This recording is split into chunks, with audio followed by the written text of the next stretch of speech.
Hi everyone, my name is Madison and this is Transit at Your Fingertips, linking social media to environmental action. To start off with some background, 60% of carbon emissions in Seattle are from transportation, and sustainable public transit has the potential to reduce this impact. Nonprofit organizations often see social media as an essential tool to advocate and communicate to the fullest potential of the organization, but previously have not done a very thorough job of evaluating these social media efforts. Therefore, an objective of this project was to consider recommendations for social media methods.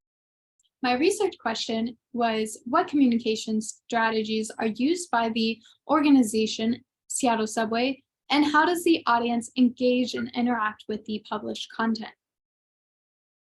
To answer this, I conducted an internship with Seattle Subway, where I analyzed their social media content by creating an audit. I also created surveys to gauge public opinion on light rail expansion and the organization itself, as well as interviewed with a professional environmental communicator for tips on nonprofit environmental communication methods using social media.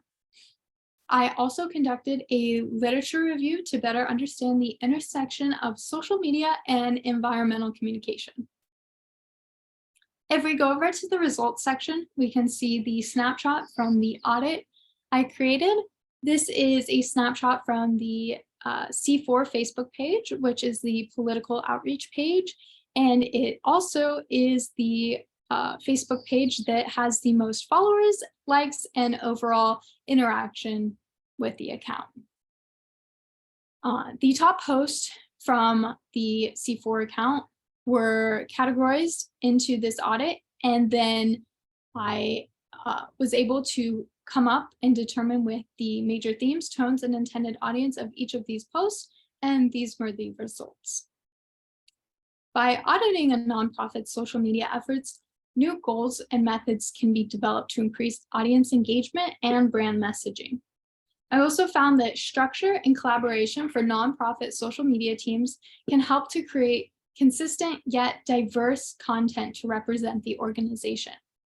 I also found that there can be indirect impacts on the environment due to social media activity, but it is much harder to measure direct civic action due to social media. Some recommendations that I have based on these results are to set clear and achievable goals for the use of social media. An example of this could be questioning, what does the organization want as a result of using social media? Another recommendation is self-evaluations of the organization's social media activity, which is what I conducted the audit for, to evaluate the organization's social media. I also recommend evaluating user engagement by creating surveys for the followers and base their opinions off the organization, methods used by the organization, as well as potentially self-reflections for individuals. Lastly, I recommend developing methods to measure users' civic action taken due to a nonprofit's social media efforts, which would help nonprofits understand the influence of their social media on people and the environment.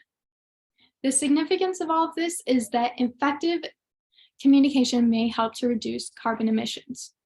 But next steps will include actively continuing to improve social media communication methods and ways of staying on brand to the organization's mission, as well as evaluating past and current brand content and establishing future goals for what the organization wants as a result of using social media as a tool for communication and education.